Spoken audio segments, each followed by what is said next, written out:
Good morning students, मैं मीता जैन। मेरे channel में आपका स्वागत है। आप मेरी वीडियो को सब्सक्राइब जरूर करें ताकि आपको नई वीडियो मिलती रहे।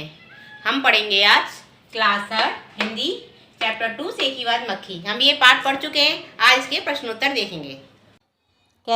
कैसी लगी कहानी? कहानी आपको अच्छी लगी? कक्षा में साथियों के साथ बातचीत करो। अब बातचीत करके बताओ कि कहानी आपको कैसी लगी। अच्छी लगी? तुम्हें कहानी में कौन सबसे अच्छा लगा, क्यों? मुझे कहानी में लोमड़ी सबसे अच्छी लगी क्योंकि उसने मक्खी का घमंड चूर चूर कर दिया था। मक्खी मकड़ी के जाल में फंस गई थी, फिर क्या हुआ होगा? कहानी आगे बढ़ाओ। मक्खी जाल में फंस गई। उसने निकलने की बहुत कोशिश की पर बाहर नहीं निकल पाई और जाल में ही दम तोड़ दिया। कहानी का नाम। अगर कहानी का नाम मक्खी को ध्यान में ना रखकर लोमड़ी और शेर को ध्यान में रखकर लिखा जाता तो उसके क्या क्या नाम हो सकते थे? लोमड़ी और शेर।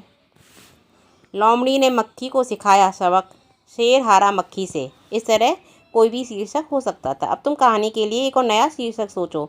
ये शीर्षक कहानी के किसी पात्र पर नहीं होना चाहिए। कहानी की किसी घटना के बारे में शीर्षक हो सकता है, जैसे एक घमंडी की हार। शेर की जगह तुम। मक्खी ने जब शेर को जगाया तो वह आग बबूला हो गया।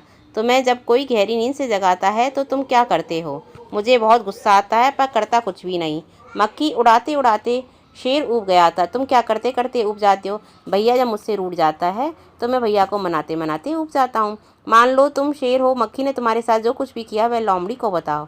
अगर मैं शेर हूँ और लोमड़ी को बताऊँ तो मैं कहूँगा मैं सो रहा था और लोमड़ी बहन मक्खी मेरे ऊपर बार बार बैठ रही थी। मैं मक्खी को बार बार भगा रहा था। मक्खी उड़ जाती, मैं उसको मार नहीं पाता और मेरे ही चोट लग जाती। मैं उससे बहुत दुखी हूँ। तुम उसको सबक सिखाओ।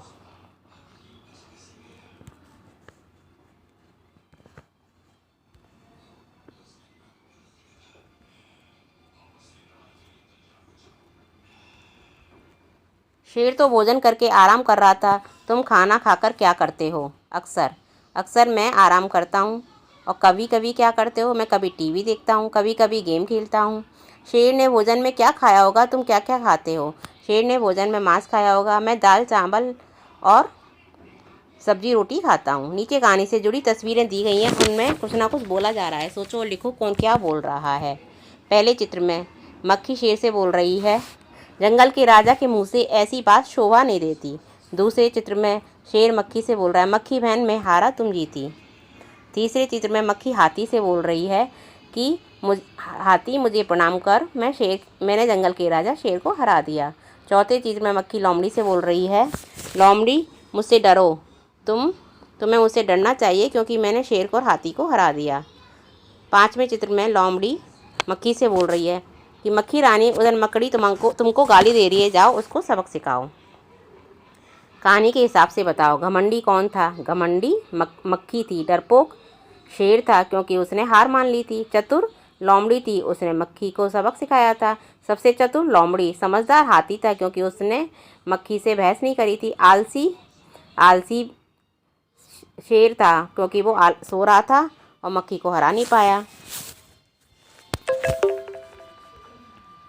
चुटकी बजाने का मतलब होता है बहुत जल्दी कर लेना। तुम कौन कौन सी काम चुटकी बजाते हुए कर लेते हो? तुम चुटकी बजाते ही याद कर लेते हो, चुटकी बजाते ही नहा लेते हो, चुटकी बजाते ही ब्रश कर लेते हो।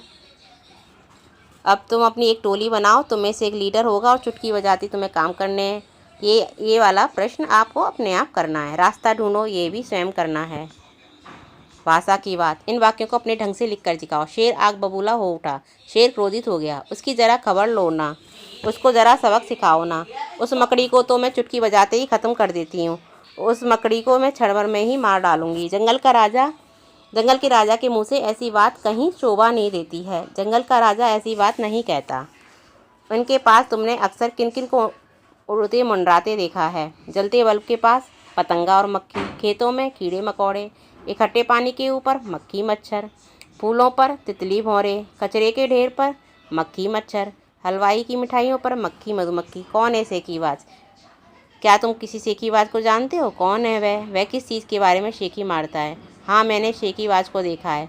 मेरा एक दोस्त है, वह बहुत शेखी मारता है कि मैं ये कर लूँगा, मैं वो कर लूँगा, मैं आम फटाफट तोड़ के ला सकता हूँ। इस तरह से शेखी बगाड़ता है।